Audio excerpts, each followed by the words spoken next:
जब तक सूर्य उदय नहीं होता है तब तक कमल नहीं खिलता है। जब तक कमल नहीं खिलता है तब तक उसके ऊपर भंवरा निवास नहीं करता है। जब तक सदगुरु के जयकारे में हम कंजूसी करेंगे तो हृदय रूपी कमल नहीं खिल पाएगा।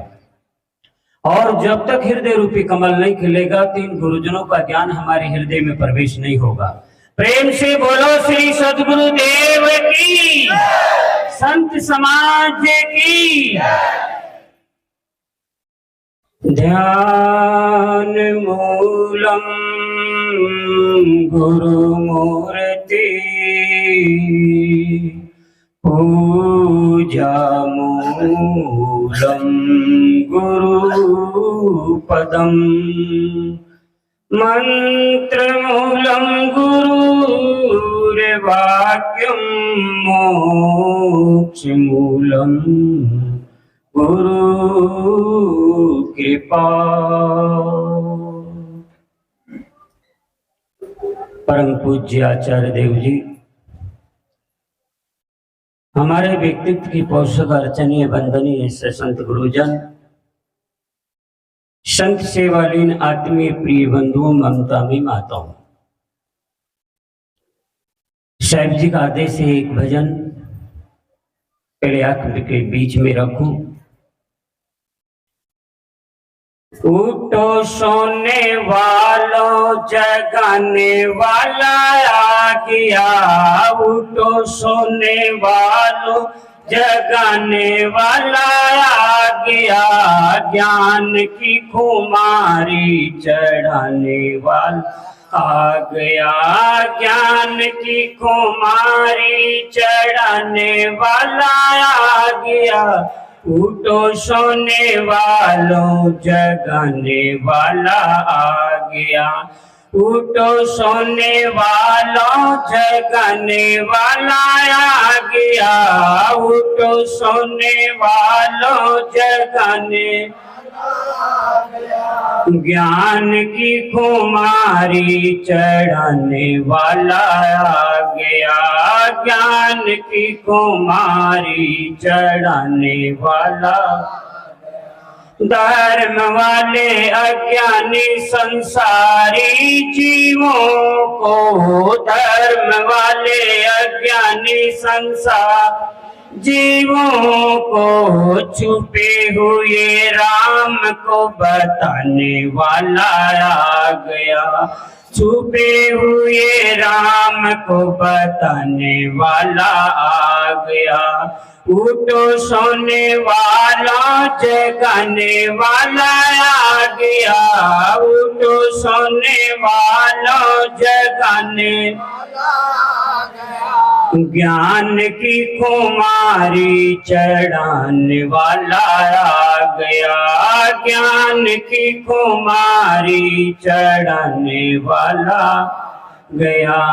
भूले हुए प्राणियों को रास्ता बताने हेतु, भूले हुए प्राणियों रास्ता बताने हेतु, पारक ज्ञान यज्ञ में घुमाने वाला आ गया, पारक ज्ञान यज्ञ में घुमाने वाला आ गया। उठो सोने वालों जगाने वाला आ गया, उठो सोने वालों जगाने वाला आ गया, ज्ञान की खुमारी चढ़ाने वाला आ गया, ज्ञान की खुमारी चढ़ाने वाला आ गया। ज्ञान की छड़ी से अज्ञान दूर करने को, ज्ञान की छड़ी से अज्ञान दूर करने को, जीव को स्वयं जगाने वाला आ गया, जीव को स्वयं जगाने वाला आ गया।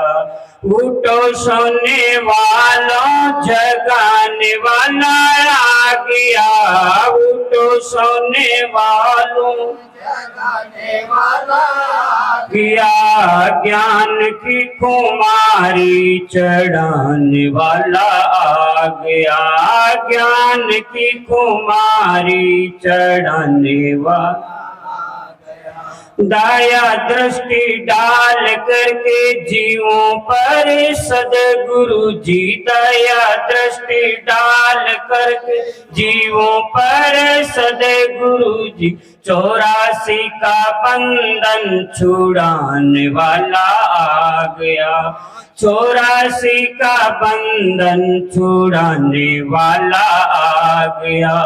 उठो सोने वालों जगाने वाला आ गया, उठो सोने वालों जगाने वाला आ गया, ज्ञान की कुमारी चढ़ाने वाला आ गया, ज्ञान की कुमारी चढ़ाने वाला आ गया, ज्ञान की कुमारी चढ़ाने वाला आ गया।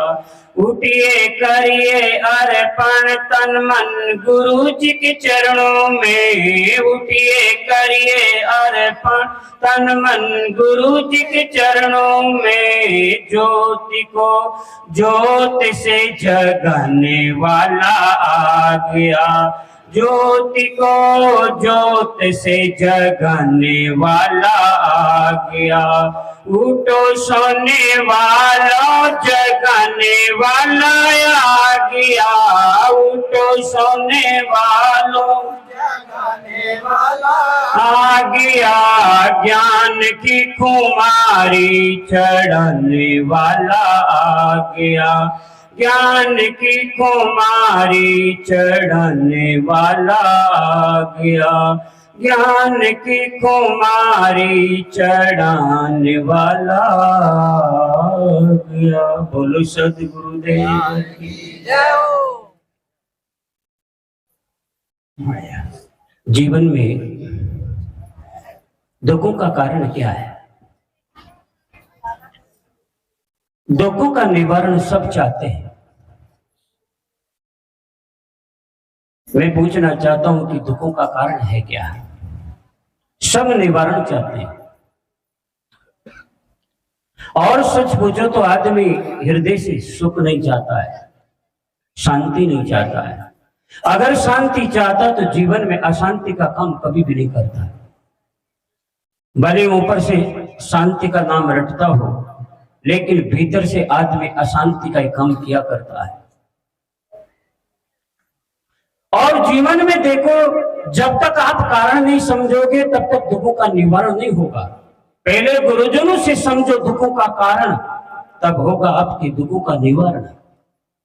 और ये दुखों के निवारण के लिए सत्संग किया जाता है, और सत्संग से जीवन की समस्या हल होती है। जब तक जीवन में सत्संग नहीं मिलती तब तक जीवन में जागृति नहीं आती, और जब तक जीवन में जागृति नहीं आती, जब तक जीवन में हमारा पथ नहीं मिलता, और जब तक जीवन में पथ नहीं मिलता तब तक मंजिल नहीं मिलती, और जब तक जीवन में मंजिल नहीं मिलती तब तक जीवन में शांति नहीं मिलती, और जब तक जीवन में शांति नहीं मिलती तब तक जीवन में विश्रांति नहीं मिलती। जीवन में विश्रांति इसलिए नहीं है कि हम दुखों का कारण नहीं समझ पा रहे हैं। दुखों का कारण क्या है? हमारे मन के पाप। और मन का पाप क्या चीज है? मन के विकार। जैसे किसी आदमी को क्रोध आता है, तो क्रोध आने पर आदमी की 4 चीजें नष्ट होती हैं।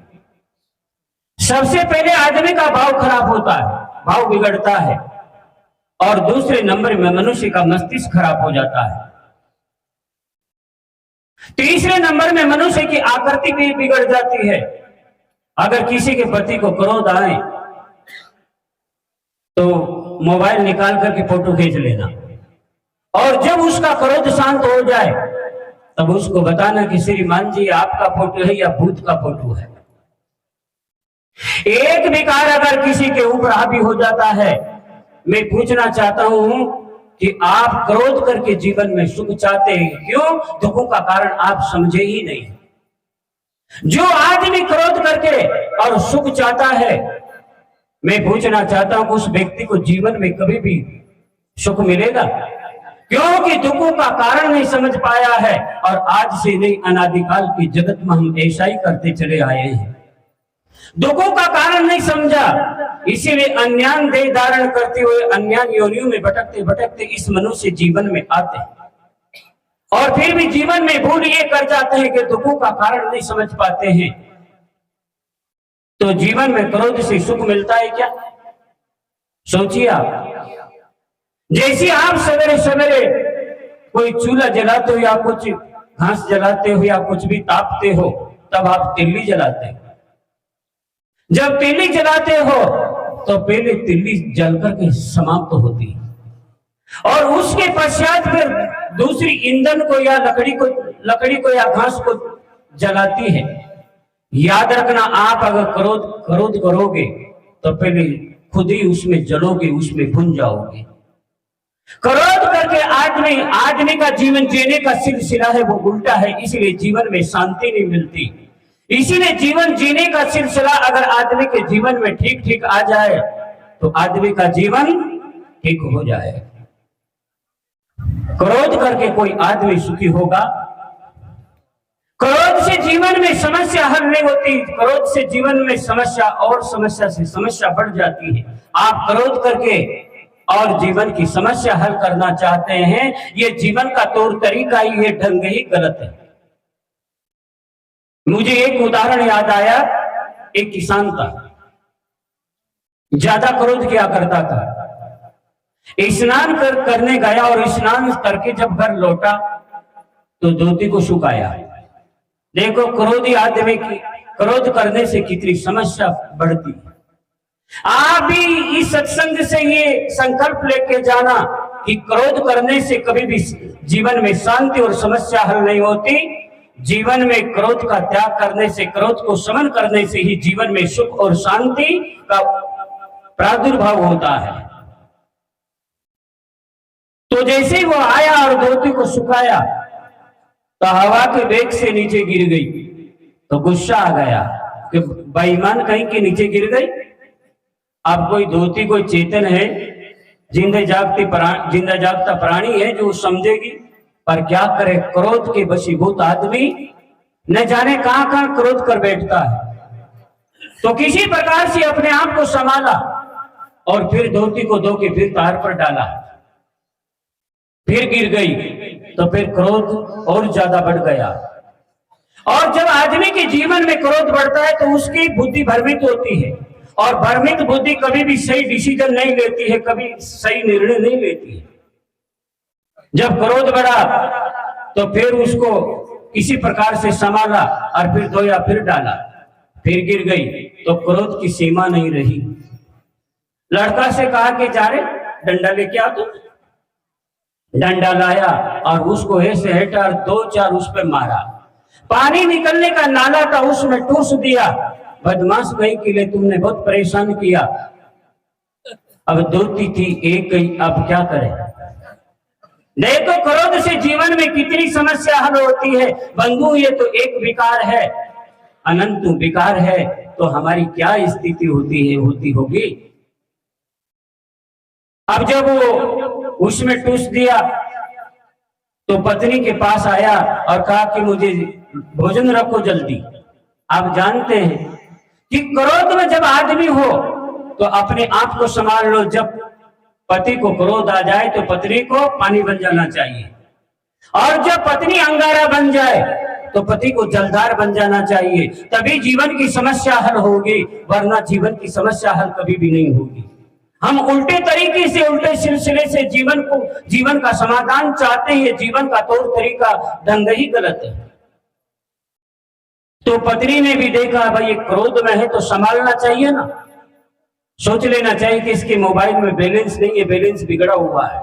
जब कभी पति का बैलेंस बिगड़ जाए तो समझ लेना कि अभी बिना बैलेंस का मोबाइल है, अभी अपने आप को संभाल लेना चाहिए।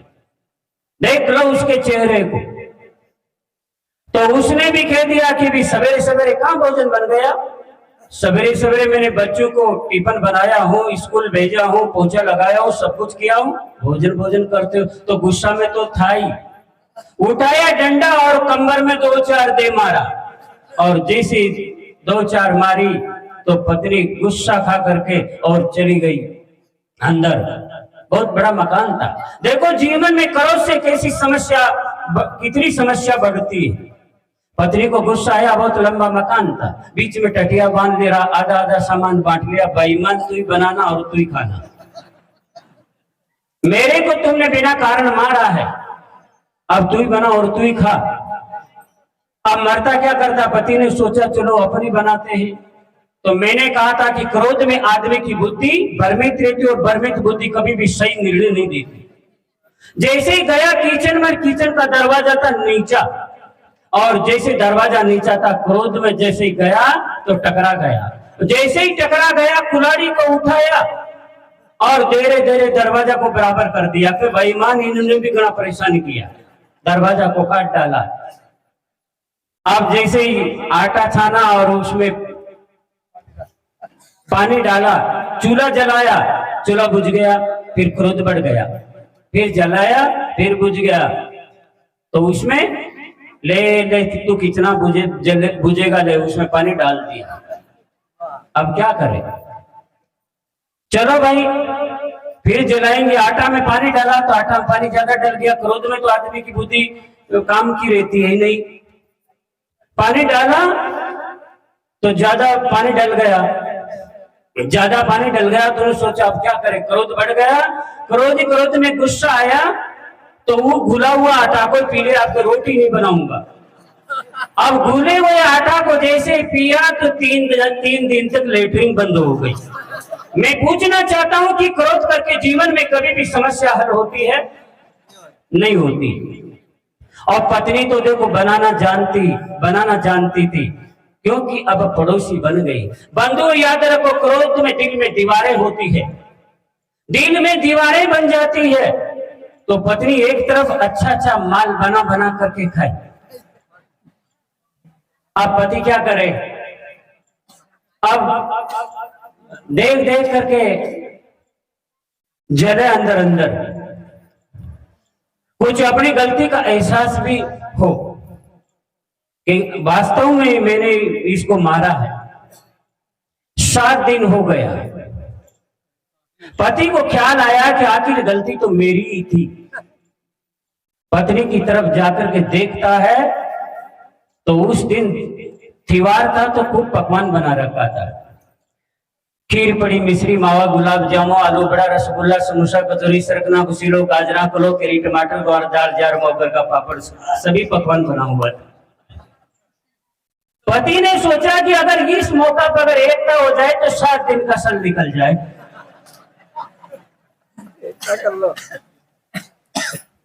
अगर किसी से जीवन में भूल हो जाए तो भूल को स्वीकार करो, और भूल को स्वीकार करने वाला जीवन में अच्छा आदमी होता है। वही सुंदर आदमी होता है जो अपनी अज्ञानता को समझे, अपनी भूल को समझे। और अपनी भूल और अपनी अज्ञानता को समझने के लिए ये मंच है, ये गुरुजनों की मंच, और जिसमें ये गुरुजन हमें रात और दिन अभी परखा रहे हैं। पति ने जाकर के देखा, बोलूं कैसे? देखो बेईमान ने गलती करी फिर भी बोलना नहीं चाहता, कितना बड़ा नाक रखता है। तो टटिया के पास जाकर के पत्नी से क्या कहता है, हे रे पड़ोसी कर लो एकता। तो भी बेईमान नाम लेके नहीं बोलना चाहता, अपनी पत्नी से कह रहा है कि हे रे पड़ोसी कर लो एकता। तो पत्नी क्या कहती है कि एकता करता तो बीच में टटिया काई को टेकता। वास्तव में जीवन में जब क्रोध आता है, क्रोध दिल में दीवारें बनाता है। तो मैंने कहा था कि दुखों का कारण जीवन में क्या है, हमारे मन के विकार है। सदगुरु कबीर साहब इसीलिए कहते कि इतना सुनत निकट चली आई, मन का विकार न छूटे भाई। ये मन के विकार जीवन में हमें दुख पहुंचाते हैं और फिर भी हम इसको सुंदर संजो करके रखते हैं। आप यहां आए हैं, कई वर्षों से आ रहे हैं, कई भाइयों को मैं गुटखा दबाए जर्दा दबाए हुए देखता हूं और कहते भी है कि मैं बुरहानपुर जाकर के आया हूं, समझा कुछ नहीं, उर्रनपुर चलो बुरहानपुर। अरे कुछ इन गुरुजनों की शिक्षाओं को, गुरुजनों के ज्ञान को अपने दिल में से, अपने हृदय हंगम करो और जीवन को सुंदर बनाओ। तो मैंने कहा था कि दुखों का कारण समझो, तो दुखों का कारण हमारे मन के विकार, हमारी अज्ञानता, और हमारे अज्ञानता से सारे दुखों का निर्माण होता है, और ज्ञान का जब प्रादुर्भाव होता है तो सारे दुखों का अंत होता है। इसीलिए अगर ज्ञान चाहते हो तो इन संत गुरुजनों की बातों का, संत गुरुजनों की ज्ञान का आदर करो, जीवन में हमारा भी आदर होना प्रारंभ हो जाएगा। अगर इन गुरुजनों के ज्ञान का अनादर करोगे तो जीवन में अनादर होना प्रारंभ हो जाएगा। मैं इतना ही कहकर के मेरी वाणी को यही विराम दूं। प्रेम से बोलो श्री सद्गुरु देव की, संत समाज की साहिब बंदी। ये थे विचार सतपाल।